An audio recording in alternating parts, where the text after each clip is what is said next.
Good morning from rainy Texas. It's raining and storming out this morning.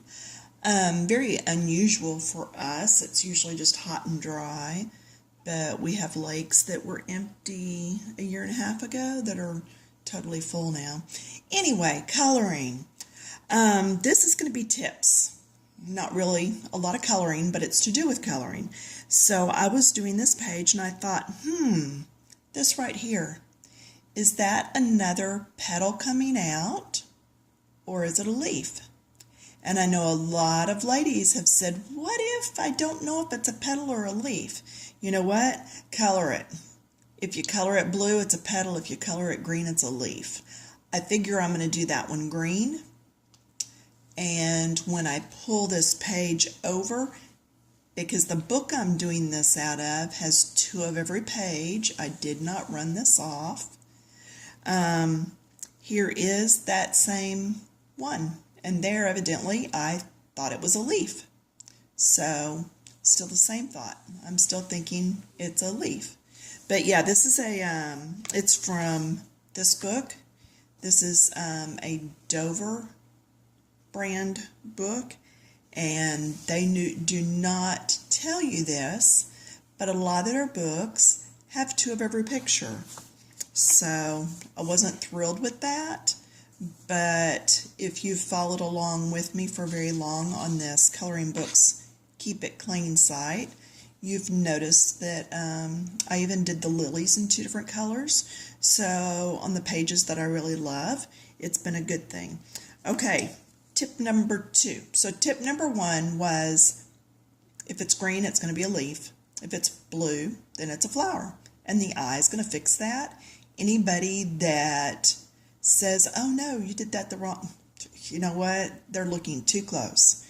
And a lot of my students that paint with me, they'll say, oh, mine doesn't look like the original, or mine doesn't look like the photograph. You know what? You're not hanging that by the photograph, so who cares? How does it look standing on its own as a picture?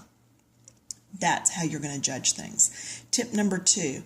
If you're doing Prismacolors, which is what I'm doing with these, be sure you sharpen your colorless blender as soon as you're finished using it, so that you don't accidentally pick it up and start with the next project and end up with this background color on your green leaves.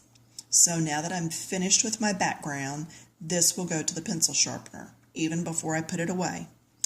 Tip number 3, and this is the last one for this video, going to be a shorter video than usual. Well, maybe.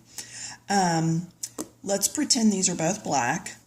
Let's pretend this one's used up down to that big and I can't get it in the pencil sharpener anymore. Just nothing to grab onto. But there's still that lead in there, and these are Prismacolors, and they're not real cheap. So then, okay, we're pretending it's only like this long.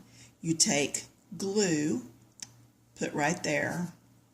Then you take this one, we're pretending this is the new black, and you glue it right there.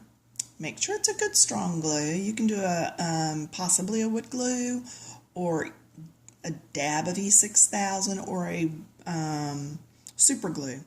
When you glue that together, now it gives you more to hang on to, and you can use up the rest of this before you get to the glue. All right, and then you just take off sharpening your new pencil and going that way, and that gives you some to hold on to use this up. I hope that makes sense. But anyway, it's just a way to get to sharpen a little further on those pencils and not have to take a knife or a razor blade to it to sharpen it, because that's no fun. But we do want to use up those bits of the pencils.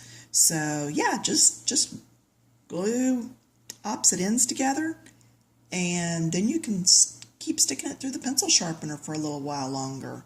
No big deal. All right, that's it for today. Have fun. Anxious to see what you ladies are working on. Our challenge right now is any flower that you can put blue, at least 2 shades of blue blending. And I will post that probably later today because I'm pretty booked up this weekend. and y'all can post yours in the comments down underneath so we have them all in one area together. And that's it for the Coloring Books Keep It Clean group on Facebook.